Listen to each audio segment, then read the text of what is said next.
Hey everyone, I'm starting this a little bit later than I intended to, so I'm gonna go ahead and get started with chapter 11 of 5 Weeks in a Balloon. This little section here says the arrival at Zanzibar, the English consul, ill will of the inhabitants, the island of Kumbeni, the rainmakers, inflation of the balloon, departure on the 18th of April, the last goodbye, and the Victoria.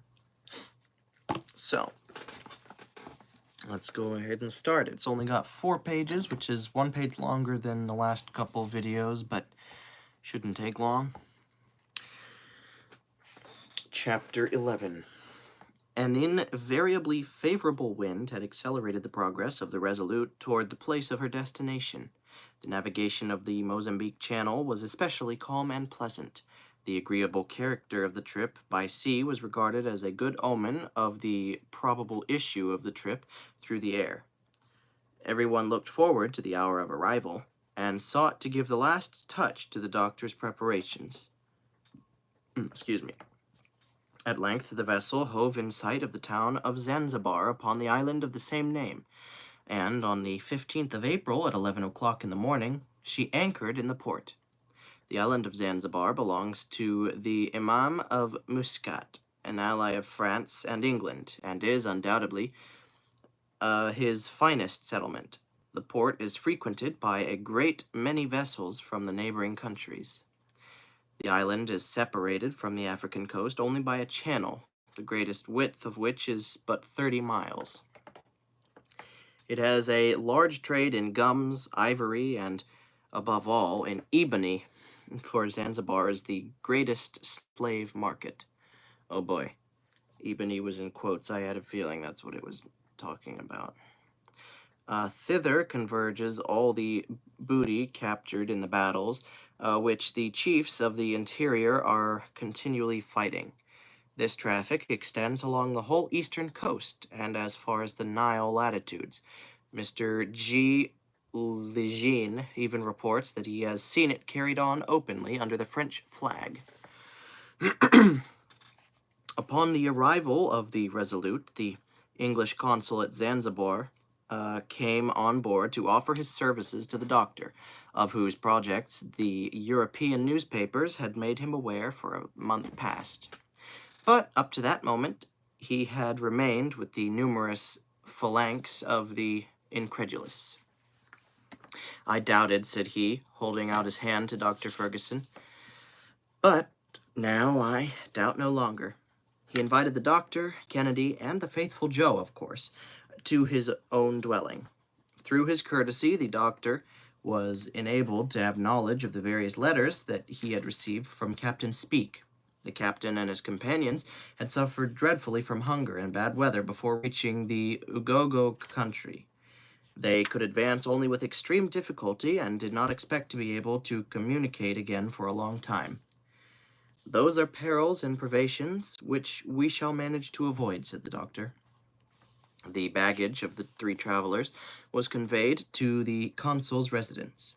Arrangements were made for disembarking the balloon upon the beach of at Zanzibar.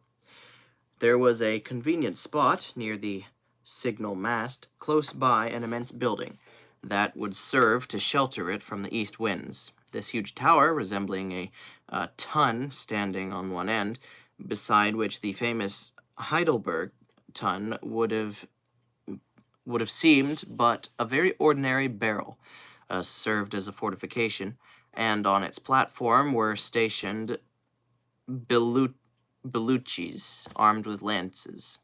These Beluchis are a kind of brawling, a good-for-nothing Janissaries. I have no idea what he's talking about. But when about to land the balloon, the consul was informed by the population of the island. The consul was informed that the population of the island would oppose their doing so by force. Nothing is so blind as a fanatical passion. The news of the arrival of a Christian who was to ascend into the air was received with rage. The Negroes, more exasperated than the Arabs, saw in this project an attack upon their religion. They took it into their heads that some mischief was meant to the sun and the moon. Now, these two luminaries are objects of veneration to the African tribes, and they determined to oppose so sacrilegious an enterprise. The consul, informed of their intentions, conferred with Dr. Ferguson and Captain Bennet on the subject. The latter was unwilling to yield to threats, but his friend dissuaded him from any idea of violent retaliation. "We shall certainly come out winners," he said. "Even the Imam's soldiers will lend us a hand if we need it. But, my dear captain, an accident may happen in a moment, and it would require but one unlucky blow to do the balloon an irreparable injury, so that the trip would be totally defeated. Therefore, we must act with the greatest caution." "But what are we to do? If we land on the coast of Africa, we shall encounter the same difficulties. What are we to do?" "Nothing is more simple," replied the consul. "You observe those small islands outside of the port. Land your balloon on one of them, surround it with a guard of sailors, and you will have no risk to run." "Just the thing," said the doctor, "and we shall be entirely at our ease in completing our preparations." The captain yielded to these suggestions, and the Resolute was headed for the island of Kumbeni. During the morning of the 16th April, the balloon was placed in safety in the middle of a clearing in the great woods, with which the soil is studded. Two masts, 85 feet in height, I don't know where I got the word 5. Two masts, 80 feet in height, were raised at the same distance from each other. Blocks and tackle, placed at their extremities, afforded the means of elevating the balloon by the aid of a transverse rope. It was then entirely uninflated. The interior balloon was fastened to the exterior one in such manner as to be lifted up in the same way. To the lower end of each balloon were fixed the pipes that served to introduce the hydrogen gas. The whole day on the 17th was spent in arranging the apparatus destined to produce the gas. It consisted of some 30 casks, in which the decomposition of water was effected by means of iron filings and sulfuric acid placed together in a large quantity of the first-named fluid. The hydrogen passed into a huge central disk, after having been washed on the way, and thence into each balloon by the conduit pipes. In this manner, each of them received a certain accurately ascertained quantity of gas. For this purpose, there had to be employed 1,866 pounds of sulfuric acid, 16,050 pounds of iron, and 9,166 gallons of water. This operation commenced on the following night about 3 a.m. and lasted nearly 8 hours. The next day, the balloon, covered with its network, undulated gracefully above its car, which was held to the ground by numerous sacks of earth. The inflating apparatus was put together with extreme care, and the pipes issuing from the balloon were securely fitted to the cylindrical case. The anchors, the cordage, the instruments, the traveling wraps, the awning, the provisions, and the arms were put in the place assigned to them in the car. The supply of water was procured at Zanzibar. The 200 pounds of ballast were distributed in 15 bags placed at the bottom of the car, but within arm's reach. These preparations were concluded about 5 o'clock in the evening, while sentinels kept close watch around the island, and the boats of the Resolute patrolled the channel. The blacks continued to show their displeasure by grimaces and contortions. The obi-men, or wizards, went up and down among the angry throngs, pouring fuel on the flame of their fanaticism, and some of the excited wretches, more furious and daring than the rest, attempted to get to the island by swimming, but they were easily driven off. Thereupon the sorceries and incantations commenced. The rainmakers, who pretend to have control over the clouds, invoke the storms and the stone showers, as the blacks call hail, to their aid. To compel them to do so, they plucked leaves of all the different trees that grow in that country, and boiled them over a slow fire, while at the same time a sheep was killed by thrusting a long needle into its heart. But, in spite of all their ceremonies, the sky remained clear and beautiful. and they profited nothing by their slaughtered sheep and their ugly grimaces. The blacks then abandoned themselves to the most furious orgies, and got fearfully drunk on tembo, a kind of ardent spirits drawn from the coconut tree, and on an extremely heady sort of beer called tagua. Their chants, which were destitute of all melody, but were sung in excellent time, continued until far into the night. About 6 o'clock in the evening, the captain assembled the travelers and the officers of the ship at a farewell repast in his cabin. Kennedy, whom nobody ventured to question now, sat with his eyes riveted on Dr. Ferguson, murmuring indistinguishable words. In other respects, the dinner was a gloomy one. The approach of the final moment filled everybody with the most serious reflections. What had fate in store for these daring adventurers? Should they ever again find themselves in the midst of their friends, or seated at the domestic hearth? Were their traveling apparatus to fail, what would become of them among those ferocious savage tribes in regions that had never been explored, and in the midst of boundless deserts?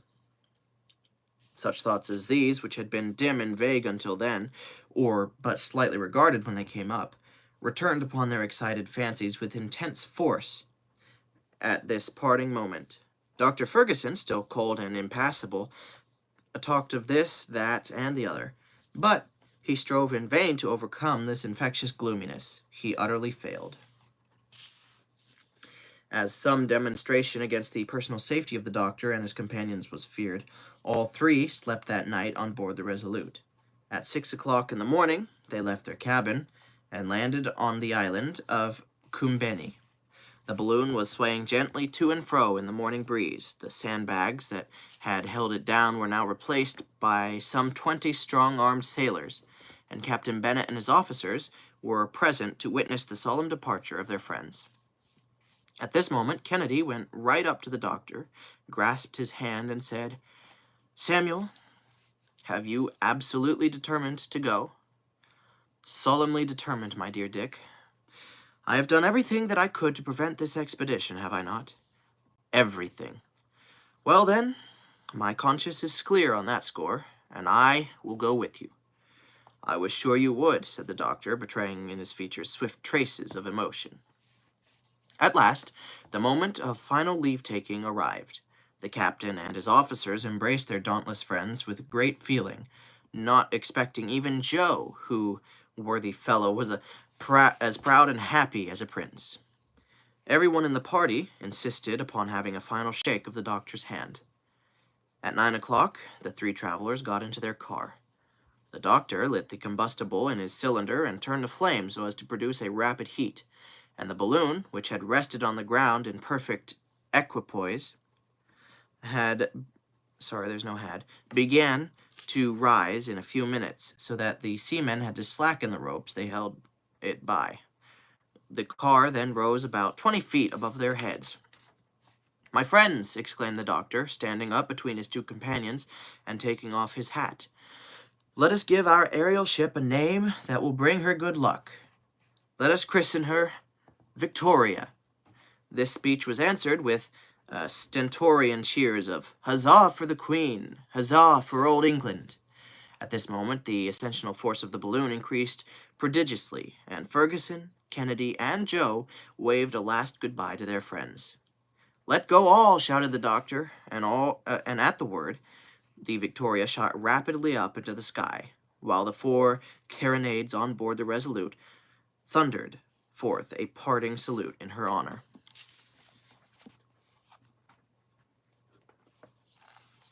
And that is the end of chapter 11.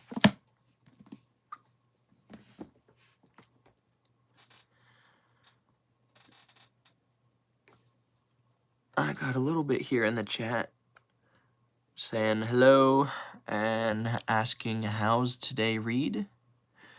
I think that's meaning like what are we going to read, or how exactly goes the read or whatever.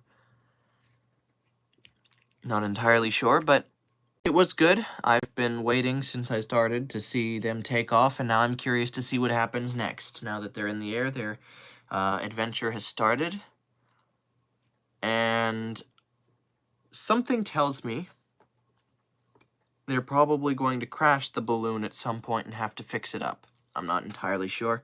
We'll find out. Again, I've never read this before, so I have no idea what to expect, but it's definitely interesting. Some of it I don't quite understand because it's kind of written back in the 19th century, and I don't understand everything that they write in that time because, well, in our modern times, we have kind of let go of a lot of words, so. But it is interesting, and I do like it, and I'm eager to read the next chapter, hopefully tomorrow, as long as things go well. We'll see what happens. Alright, well anyway, thanks for sticking around to the end, and I will probably see you in the next one, so have a good night. God bless.